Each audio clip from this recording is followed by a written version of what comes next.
that the reason Kansas is able to pay for it is because it's really, really done on the cheap. Like, I don't think there's any investment in good data security, consulting with anybody. I have not found any evidence yet that Kansas has any liability insurance in case of a breach. Mm-hmm. So I think what happened was they built it in 2005, started using it in 2006 and just kind of kept rolling. And as the technology continued to move and concerns about hacking became, very common, nobody looked back and said, "Hey, this thing," it's like your mom who still has all of her bank passwords written down on a note card taped to her computer. Mm-hmm. Hey, have you been in my mom's house? Yeah, we've all got that moment.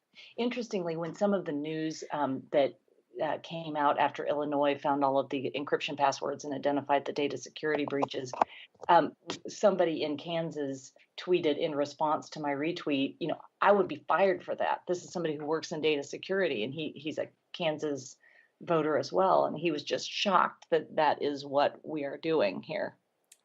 Yes, yeah. I mean, I work with student data, and you can't send things like people's grades via email attachment. Like, that's Yeah. just. Terrible. Okay, so we've only covered one of the fatal flaws. That's the data collection part. And to my thinking is not, well, maybe it is the worst part. That's probably the worst part. The second is the data matching. So the idea here is they take all these files, they build a giant database, and they look for, is Anita Parsa registered in Kansas and also in Idaho? So they match using only 3 data points. They match first name, last name, and full date of birth. So even though they have on the file SSN4 and put it at risk, because we already discussed, they ignore it. So if Anita Parsa in Kansas with a date of birth of, 7/6/1965, and another Anita Parsa with that same birth date who is not me lived in Idaho, and our true last fours are on there, so those don't match, Crosscheck would still consider us a possible duplicate registrant, would send my data to Idaho, would send that person's data to Kansas. Nuts. Yeah. It's nuts. It's Yeah. nuts.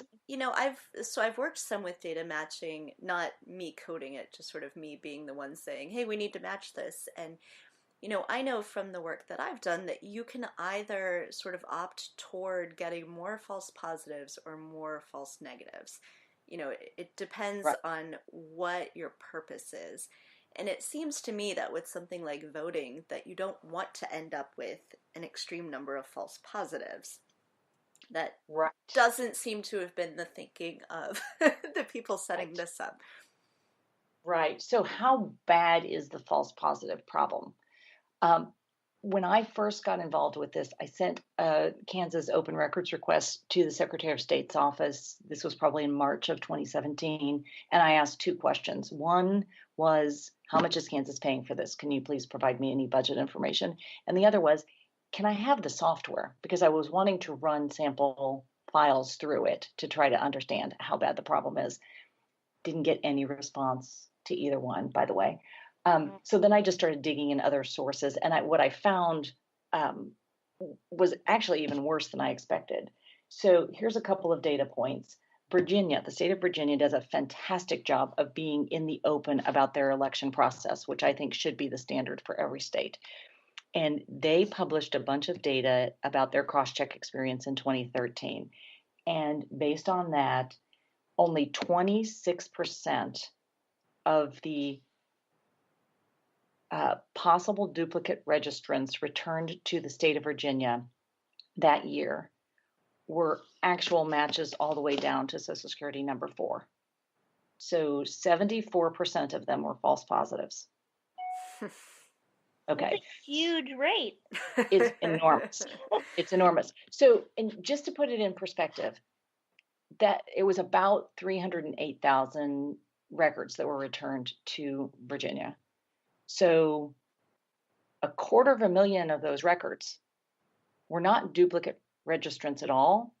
It wasn't 250,000, it was 450,000. I'm not 250,000. Yeah, 250,000. 450,000 individual voters wrongly matched up, right?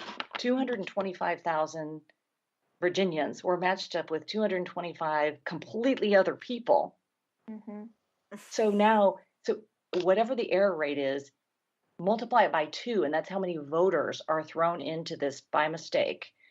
And the risks are, first of all, we already know their social security numbers are being sent all over, but every one of them is entered into a process by which some county election official is going to decide whether or not they're going to stay registered to vote, running the risk that when they go to try to vote next time, they're not going to be able to get their vote to count. And so is it up to the individual states what they do with that information? Yes. Okay, so you're really just moving this right along. Before we go to state matching, the 26% was actually one of the better numbers I found for Oh, Virginia geez. in 2013. Iowa in 2012 and 2014, revealed by a study done this year, which you may have heard of, by a group of authors from Stanford and Harvard and Microsoft. The lead author's name is Sharad Goel, I believe is the pronunciation, Goel. Mm-hmm. They were able to get 2012 and 2014 cross-check data through Freedom of Information Act and did a bunch of analysis. 10% of the Iowa data was a complete match. Oh my God. That was inclusive of middle name as well. So it was slightly more strict. 2014 was roughly the same. Alabama 2016, I got through Freedom of Information Act request. 17% were perfect match, what they defined as perfect matches, which is 4 point, so first name, last name, date of birth, and social for. Mm. Here's the most interesting one, I think.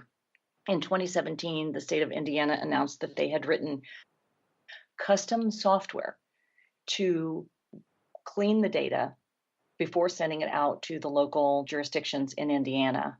They hired a statistician to analyze, the process of the software and concluded that they were at almost no risk of false positives once they had done this cleaning process. But, that really begs the question, right? Why is each individual state having to process each of these false positives? The resource use waste in every state having to get these false positives, clean them off, analyze them, the purge risk these people are exposed to in each and every state is ridiculous. And this may or may not be obvious, but if the false positive is on the record in 2012, mm-hmm. they're going to be on it again in 2013 unless one of those people dies or one of the states drops out of Crosscheck or something like that. Crosscheck doesn't learn. So every year, every state is going to process the same false positives over and over and over. So it's a ridiculous waste of resources. So then the third thing, which is what you asked, is what happens when it gets back to the state. Yeah. Crosscheck requires nothing of the member states other than send us the data, we'll send you back the report. What happens after that? They're just supposed to use it following state and local laws. There's all sorts of documentation that says, some states do nothing with it. This is cross-check documentation. Some states do nothing, some do extensive processing. But cross-check requires absolutely nothing in the way of what is required to do with it or mm-hmm. any reporting back to cross-check. So there is no fail-safe. There is no system by which you say, all right, Crosscheck sent out 3,200 possible duplicate registrants to Ada County, Idaho, and oh, look, whoops, they all got deleted. That looks like a problem, mm-hmm.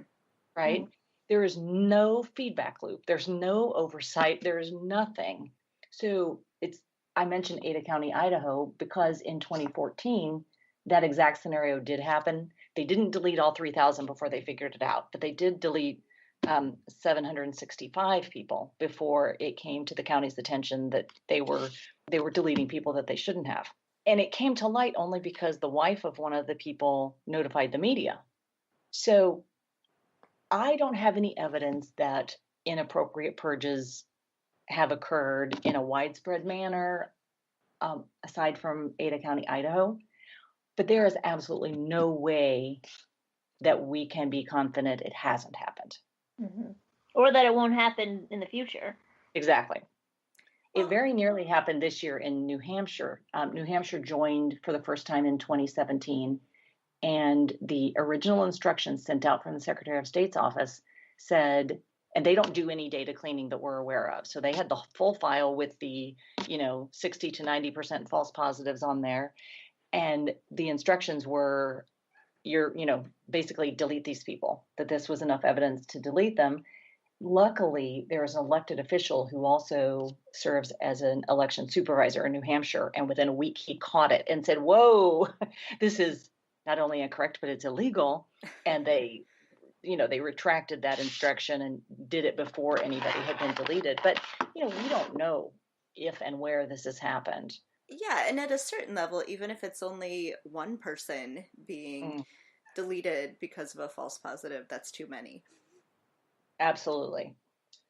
And here's what gets me really upset is the idea of one of the people who is a false positive being deleted. If it's somebody who's double registered, there are still very valid questions to be asked about which record, the older one or the newer one, should be deleted. And it's not as clear cut as you might think, but at least there's a valid reason for those people to be in the process. I don't want them deleted either, but it's a different situation. But all of these people who are false positives who simply have a common name and happen to share a birth date, they should have zero risk. Zero. Like I start using cuss words when I think about it. It makes me so mad because they should not be exposed to this system. Their data privacy shouldn't be at risk, and their voting rights should not be at risk. Mm-hmm. Now, interestingly, that portion of the file, the false positive portion, almost certainly has a skew to include more people of color because we're a nation of common names, first of all. So there's a ton of Smiths and, common names on there. Mm-hmm. But common names are even more common among certain segments of the population. Yeah, that's really interesting. I mean, do you think that is why things were set up the way they were, or do you think it's just an unfortunate side effect? So that famous quote about don't attribute to malice that which could be accounted for by stupidity? Mm-hmm. My belief is that this is primarily incompetent. There are some aspects of it that I think people realize later. The advantage of having all these false positives on there, it really feeds into a narrative that suits certain segments of the conservative wing really, really well. Mm-hmm. And I know some Crosscheck researchers have gotten a little annoyed with me because I don't completely buy into it being designed as a specifically discriminatory voter suppression tool. And I'll tell you why I don't buy into it. Number one, I talked to a county clerk and I asked him about that. And he kind of laughed and he said, you know what? For these deletions to occur, it's at the county clerk level and we risk federal prison.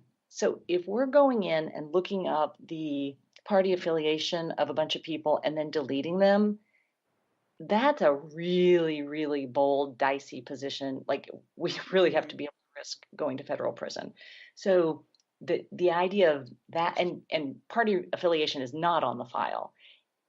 If you look at the contents of the file, a lot of people imagine that the entire file is nothing but Democrats, let's say, and it's a GOP. Well, it's not. There are a ton of Republicans on there as well. Mm-hmm. I looked at that. I told you earlier I had the file for Kansas. Mm-hmm. So I spent one of the really, really boring World Series games doing nothing but looking up the party affiliation for everyone on that file from my county. And my county does lean Republican, but the people on this file from that county, it was 64% were registered Republican. The next most common was unaffiliated. I don't remember the unaffiliated and Dem numbers. The point being, if somebody was just wholesale deleting everybody on that file, it hurts everybody. It hurts, everybody. And then to do it in a deliberately politically motivated way, you really have to have county clerks willing to stick their necks out pretty far. So I really think it's pretty incompetent. Where the political motivation possibly could come in is that the numbers are really commonly misrepresented. So I don't know if you know anything about what happened in 2014 in North Carolina with Crosscheck, but that was their first year in Crosscheck. And they received the data and the director of elections did a presentation